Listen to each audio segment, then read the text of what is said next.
Mona Lisa pen drive চুরি করার জন্য মোনালিসাকে হাতে নাতে ধরে কম্পাস ও ঋতুজা পুলিশের হাতে তুলে দিল।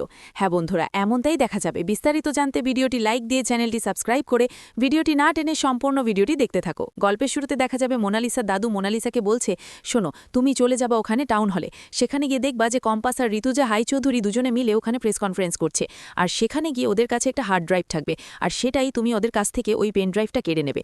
আর যে কোনো মতলবে তোমাকে নিতেই হবে, আর নিয়ে কিন্তু আসবে। তুমি তো বিহানকে চাও নাকি?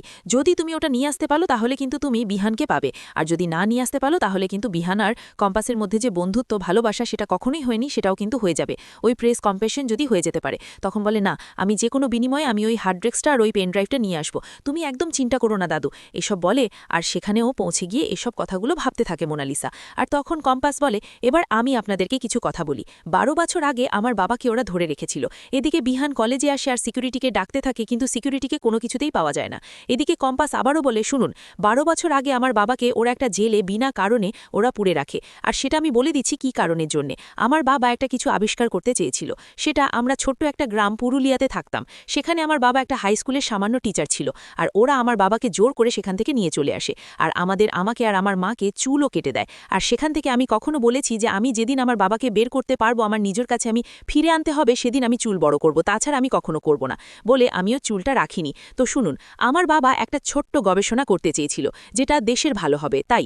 আর সেই কারণটার জন্যই আপনাদেরকে ডেকেছি। আর যারা আমার বাবার ক্ষতি করেছে তাদের নামও আপনাদেরকে আমি বলবো আজকে অবশ্যই। কিন্তু দাদাকে আমার বাবা আপনাদেরকে সবকিছু বলবে, যে কি করে কি হয়েছে আর কি গবেষণা করতে চেয়েছিল, সেটা সম্পূর্ণ আমার বাবা সবকিছু বলবে। তখন ওর বাবাকে বলতে বললে বাবা বলে যে হ্যাঁ, আমি একটা জিনিস বানাবো ভেবেছিলাম, আর সেটা হচ্ছে রোগ প্রতিরোধ। অনেক মানুষ আছে যে তাদের রোগে ক্লান্ত ভোগে, কিন্তু পয়সার বিনিময়ে তারা চিকিৎসা করাতে পারে না। কিন্তু আমি একটা এমন ওষুধ বানাতে চেয়েছিলাম যাতে ওই ওষুধটা বা ইঞ্জেকশনটা 2-4 বার শরীরে দিলে তারা রোগ থেকে বিরত থাকতে পারে। আর সে ফর্মুলাটা আমার কাছ থেকে কিছু লোক কেড়ে নিতে চেয়েছিল, কিন্তু আমি তাদেরকে না দেওয়ায় তারা আমাকে বিনা দোষে আমাকে 12 বছর ধরে আমাকে জেলখানাতে রেখেছে বিনা কারণে। তো আমি সেটা পেরেছিলাম না, শুধু ফর্মুলাটা আমি তৈরি করেছিলাম, কিন্তু ওষুধটা আমি বানাতে পারিনি।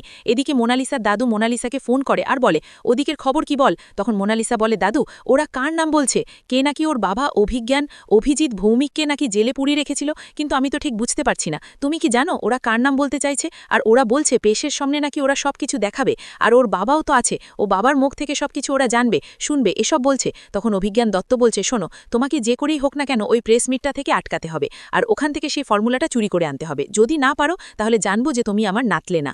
ওই কাজটা করিয়ে তোমাকে বাড়ি ফিরতে হবে। এদিকে মোনালিসা ভাবে, আমি কি করে ওটা চুরি করব? আমি কি স্টেজে উঠতে পারবো? এদিকে বিহান সিকিউরিটিকে ডাকতে থাকে, কিন্তু সিকিউরিটি কোনো পাত্তা না পাওয়ায় সে ঘরে ঢুকে পড়ে। আর ঘরে যেই ঢুকবে অমনি অভিযান দত্ত এসে বাইরে থেকে দরজাটা লাগিয়ে দেয়। এদিকে দেখা যায় যে আবারও কম্পাসের বাবা কিছু বলতে চাইছে, আর বলছে, হ্যাঁ, আমি সবার নাম বলবো, কারা আমাকে পুড়ি রেখেছিল, আমি সবাইকে জানতে পেরেছি। তখন কম্পাস বলে, আমি সব কিছু প্রমাণ নিয়ে এসেছি, আমার বাবাকে কারা বন্দি করে রেখেছিল। তখন মিডিয়ার লোকেরা বলে, আচ্ছা স্যার, আপনি কি দেখাতে পারবেন যে কোন জিনিসটা আপনি কিভাবে তৈরি করেছিলেন?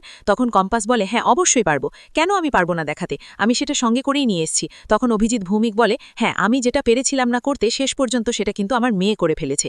আমি আর আমার মেয়ে এই পৃথিবীতে কি করেছি সেটা তোমাদের সবার সামনে আমি দেখাবো। তখন ঋতুজা চুপচাপ বসে থাকে। এদিকে মোনালিসা বলে, বাবা, দেখে তো সবকিছুতেই মনে হয়েছে যে হ্যাঁ, ও কম্পাসের বাবার মাথাতেই উদ্ভব ঘটনায় গেলে ওদের মাথাতে আসে যে কখন কি করতে হয় আর কি করতে হয় না। তো এসব বলে, তখন অভিজ্ঞান দত্তকে কথাটা বলতে চায় না। এদিকে অভিজিৎ ভৌমিক বলে যে হ্যাঁ, আমি ঠিক সবার সামনে প্রমাণ করে দেব, আর আমার মেয়ে সেটা দেখাবে। তখন এদিকে দেখা যায় যে বিহান ছেলে বেশে দাঁড়িয়ে থাকে আর সবার নাম করে ডাকতে থাকে, কিন্তু সিকিউরিটিও সেখানে আসে আর কাউকে পায় না। তখন বলে, একই ব্যাপার, এখানে তো কেউ নেই, কিন্তু সিকিউরিটিতে বললো এখানে কেউ আছে, তাহলে আমাকে মিথ্যা কথা বললো। আর কম্পাস আর মা তো প্রেস করছে ওখানকে, তাহলে কেন মিথ্যা কথা বললো আমাকে? ঠিক তখনই অভিজ্ঞান দত্ত বাইরে থেকে দরজাটা লাগিয়ে দেয়, আর তখন ওখান থেকে একটা রিমোটের সাহায্যে কিছু করলে একটা বোতল ভেঙে পড়ে, আর সেটাতে বিহান তখন অজ্ঞান হয়ে যায়। আর তখন অভিজিৎ বমি ওখানে বসে থাকে। আর তখন কম্পাস বলে, দাঁড়াও বাবা, এবার আমি প্রমাণ স্বরূপ দেখাবো। তখন কম্পাস ওর মাকে বলে, মা, তোমার কাছে যে পেন ড্রাইভটা আছে সেটা আমাকে দাও। আর তখন মেঘামালাকে বলে, দিদিভাই, তোমার কাছে যে ল্যাপটপটা আমি রেখেছি সে ল্যাপটপটা দাও। আর তখন কম্পাস ও পেন ড্রাইভ আর ল্যাপটপ নিয়ে সেখানে পেন ড্রাইভটা পড়তে গেলেই ঠিক তখনই মোনালিসা ওখান থেকে উঠে আসে আর কারেন্টটা বন্ধ করে দেয়। এদিকে বিহান অজ্ঞানে পড়ে আছে।